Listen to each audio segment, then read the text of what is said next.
We finally get to see the famous clash of God Valley, but with it of course come several attacks with complicated kanji terminology that get lost in translation, and several other details regarding Marco's dad, Gill Bastar's powers, and several others, so let's get to analyzing this latest chapter together. On the cover, a reader requests Beppo resting on a fluffy Zeus, but Oda adds several more layers to it. We have seen Law using Beppo as a pillow previously in the series, such as after Marineford in chapter 595, but in this case Law is resting on Beppo, along with his Sora Kikoku, who is resting on Zeus, who is then resting on Elder Yomo, the goat mink upon which Nami rested at the beginning of the Zou arc due to how fluffy his fur is. So peaceful is this scenery that even one of the birds flying by seems to fall asleep. The chapter picks right off in the clash between Jabak and Roger and Garp. In this case, we see that both Roger and Jabak are coating their blades in armament haki, making them completely black, but they are also coating them in advanced Conqueror's haki as streams of black lightning come out of the blades as if flowing, and the powerful sound of cracking thunder buddy can be read on the page as well. Garp similarly coats his own fist in armament haki, but also Conqueror's haki as similar sparks of flowing lightning can be seen. So powerful is this clash of conquerors that the skies end up splitting, a feat we've only seen up to 4 times before, including Shanks vs Whitebeard, Kaido vs Big Mom, Whitebeard vs Roger, and Luffy vs Kaido, at least seen to this extent. The remaining pirates all scramble to get away from the island given the disaster ensuing, including a pirate with a Jolly Roger of a skull with a sideways cross. Kyo decides to run away on the ship of the rocks, potentially leaving others behind if he succeeds this way, which makes sense since Sengoku spoke of Silver Axe as a legend that other marines were aware of, meaning that he probably became famous enough after the time of the rocks to still be known around, and thus likely survived the incident. As we had seen last chapter, Shiki is also making his way out by simply flying away with his powers. Meanwhile, Roger's crew grows worried for him as Max Marks calls him over via Denden Mushi. To his side, you can also see a rare appearance by Yamon, one of the most hidden members of the crew who has been barely seen so far, and behind them of course the egg is as visible as always. As we see later, the rest of the crew makes its way back to the ship, but Rayleigh and Gaban decide to go back to assist their captain. This might be when Gaban gets the chance to run into Summers, as the clash between the two has yet to be shown, which could make sense if Summers is feeling vengeful towards Rayleigh. There's also the question of what about other god knights like Garling, if they run away with the other celestial dragons on the ship, or if they did stay to clash against the likes of Rayleigh and Gaban. We also get to see how Gloriosa made it out of the island by hitching a ride with the Roger pirates alongside her sister. Both Roger and Garp, however, stand their ground to put an end to Jabak as per his wishes. Both of them toss their capes aside, though interestingly in Roger's case, he also tosses away his straw hat without much regard, a big contrast to Luffy either always keeping it on or trying to pass it on to someone else to keep it safe. Or on the island, we get to see little by little how the rocks pirates broke apart. Kaido and Big Mom start arguing over the dispute of the fruit, which explains how growing tensions led to a complicated rivalry across the several next decades, with the two growing from being like siblings to instead being at each other's throats, until their combined hatred for Luffy helped them reconcile again to work side by side. Just as she told Kaido in chapter 907, Linlin considers this to be a lifelong debt, one she will come to insist on reclaiming when she gets to Wano, but Stroisen just urges Linlin to run away with the treasure they have, and so she and Kaido seemingly leave the island that way. With Kaido, I imagine he might just fly off as a dragon. Linlin would continue expanding her territory in Tataland until she came to be known as Big Mom, while Kaido would likely soon meet with a young Arber at Pang Hazard, turning him into king and sending off a crew that would slowly, over time, become the Beast's pirates. Similarly, another pirate would begin his journey of gathering a big crew as Newgate runs upon a certain individual. This person turns out to be Pologram, the captain of the Polo Pirates, and if it wasn't obvious enough, it's very clear that this man is related to Marco the Phoenix. This isn't even the first time we've seen him, since you might recall a couple chapters ago, we saw someone fighting among the pirates who we pointed out looked a lot like Marco, even kicking Kyo in an exact identical fighting style to how Marco fights, despite the fact that since Marco is currently 45 at present, he would have been only 7 years old at God Valley, and thus a lot of people concluded this might be his father, which seems may indeed be the case. If that were the case though, it would mean that he already fathered Marco at this time, so maybe something happened to him later which caused him to die, and he begged Whitebeard to take care of his son, who would eventually succeed him as Whitebeard's right-hand man and eventual 1st Division commander, not to mention acting as his son. After all, by Odin's flashback, only 8 years later, Graham is nowhere to be seen, with Marco instead taking that position in the crew.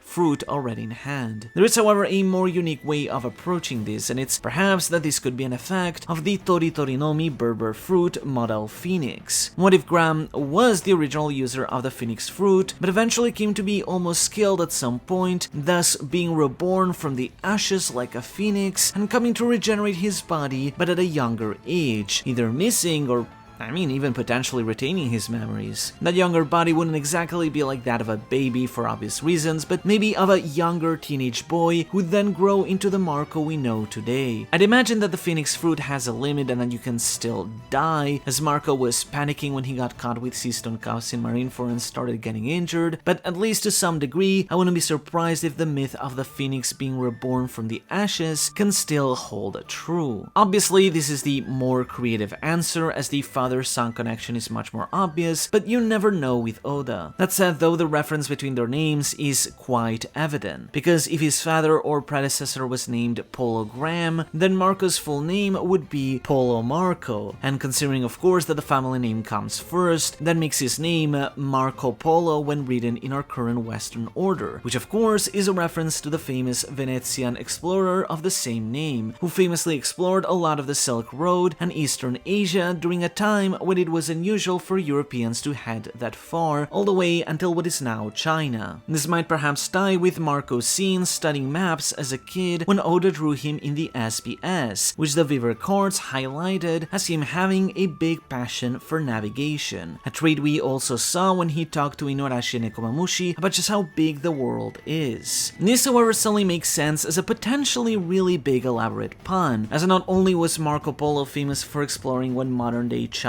is, but in Chinese itself, polo is also the word for pineapple, thus explaining his bizarre face shape after all these years. On that note, I do also wonder if Polo Graham is meant to be some kind of pun by Oda as well, as it does kinda sound like something like hologram, but it doesn't feel as apparent of a connection. On the other side of the island, Stussy is trying to find Newgate, but can't seem to spot him. I do wonder if she would just escape with him, or if the two will become separated here, particularly as Stussy kept insisting that Weevil was Whitebeard's son, but he still wouldn't be supposedly born until 3 years from now. That said, it already was implied that Weevil's relation to Whitebeard could be proven by Vegapunk, implying some kind of cloning shenanigans, so who can say really. Escaping along with her are Ganzui and also Gill Bastar, though shockingly Gill is also accompanied by a hollow, which would suggest that he's the user of the Horo Horo Nomi, or hollow fruit. This actually makes a lot of sense because we know that Moria would pillage the corpses of several of the rock's spirits, including the corpses of John, Ganzui, and of course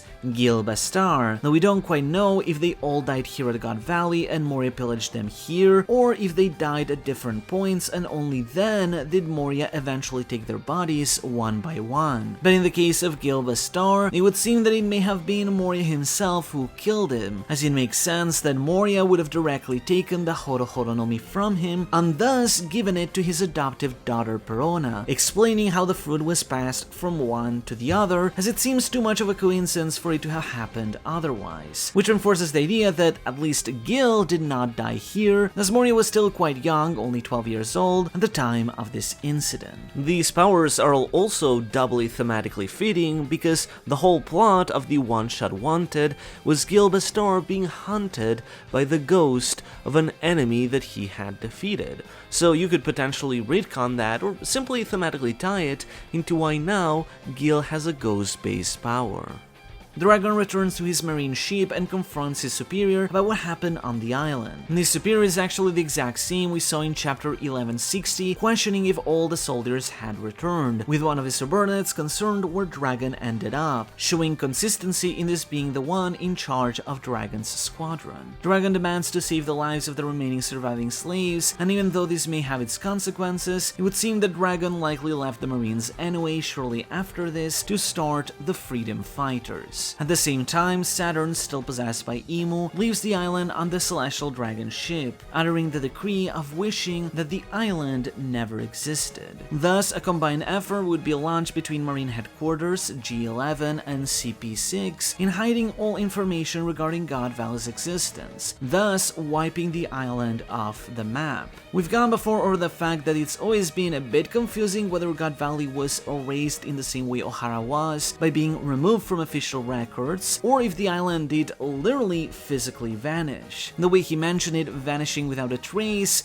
did kinda make it sound a bit more like the latter, but the fact he remarked the government wanted to hide it seems to imply more the former, which does seem to be the case here. Furthermore, in Oda's storyboards for Film Red, when the Roger pirates are seen leaving the island, the silhouette of God Valley can still be seen in the background, which to be fair could have been Oda just messing up as he did with Roger's hat and mustache, but it does seem to indicate the island was not necessarily physically vaporized like Lelouch was, which kinda recontextualized that, as it shows that Emu finally attained a method, through the Mother Flame being able to power the ancient weapon, to actually fully vanish islands from history, rather than simply striking them off the record. As the duel continues to ensue, destroying the other mountain on the island, Roger confronts Garp about the Black Monster, referring to Emu. He even tries to invite Garp to join his crew, but Garp finally explains why he still remains in the Marines, as he has a duty to wish to protect the other Marines within it when others won't. And despite having to work under such an oppressive government, although Garp would continuously refuse to work directly under the Celestial Dragons, Garp agreed to keep the Marines in check and look after the younger generation, just as we had seen when he went to save Kobe. The two, however, prepare to unleash one final devastating attack on Quebec, with Garp's speech even making Roger begin to tear up. Thus the two each unleash some of their strongest moves to pierce through the dominated Quebec.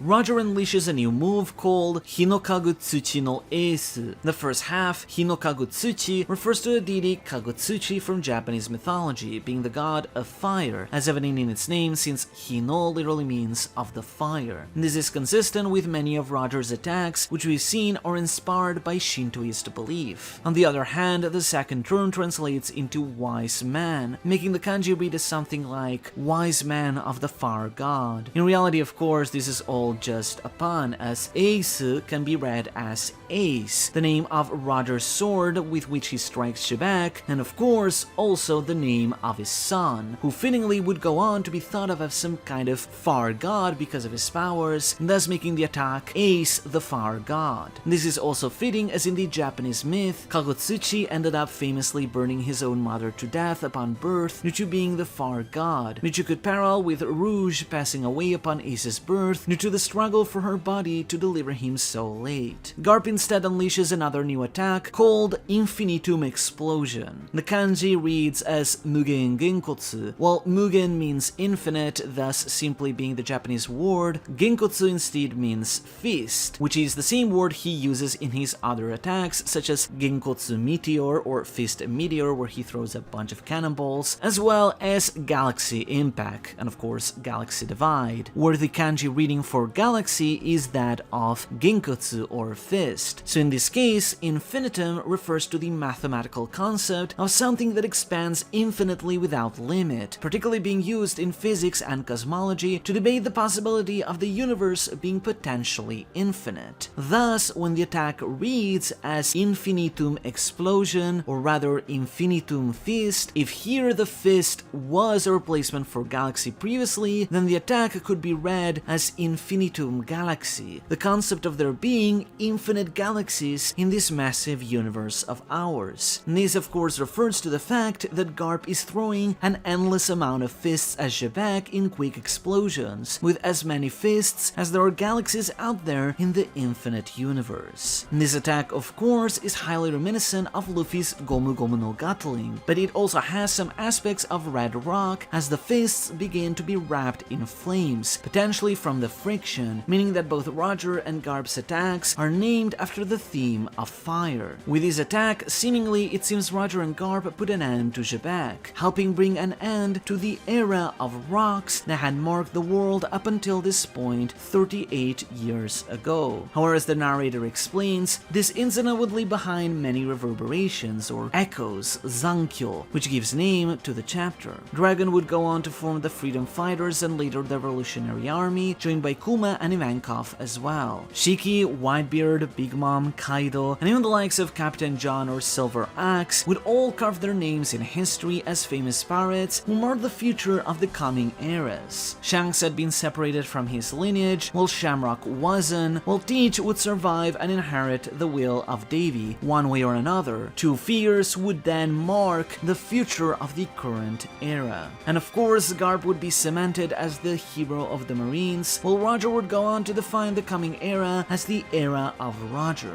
The God Valley incident was simply a very early trigger of the much bigger events to eventually come.